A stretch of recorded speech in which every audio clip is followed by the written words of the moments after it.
Bismillahirrahmanirrahim. Assalamualaikum warahmatullahi wabarakatuh. Salam Malaysia Madani. Alhamdulillah, syukur kita kehadirat Allah Subhanahu Wa Taala. Minggu ini kita dapat lagi bersama dengan semua sekali kaki tangan SK Uniting bagi menyambut Minggu Sejarah peringkat SK Uniting. Mata pelajaran sejarah amat penting.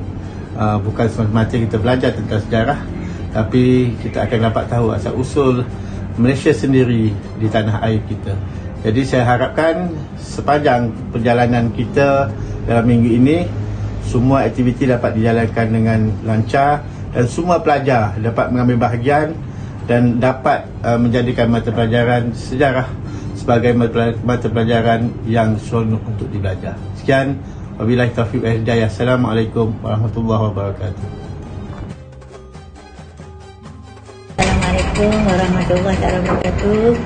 Saya Cikgu Mazura binti Muhammad selaku sebagai Ketua Panitia Sejarah pada tahun ini.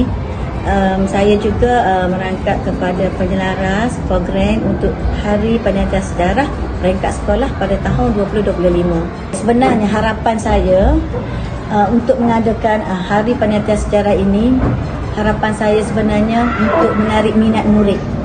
Secara tak langsung mereka dapat menambahkan ilmu pengetahuan, terutama pengetahuan dalam bidang dari segi kemerdekaan Malaysia, bangsa Melayu, dan juga harapan kita kepada anak-anak didik kita di masa hadapan supaya mereka lebih kepada jati diri dan sebagai rakyat Malaysia. Itu sahaja sebenarnya harapan saya.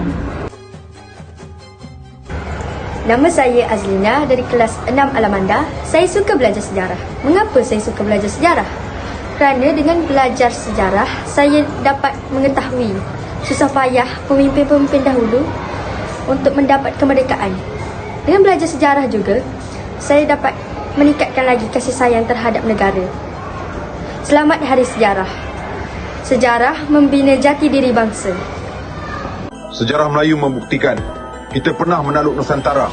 Kita mampu membina empayar besar, mampu membuat kapal-kapal besar, lebih besar dari flora dilema milik Portugis. Itu sebelum kita dijajah. Orang lain nampak kelebihan kita, kehebatan kita. Sebab itu mereka takut bila kita nak menuntut hak kita. Kerana mereka tahu Melayu yang merdeka mampu menggegarkan dunia.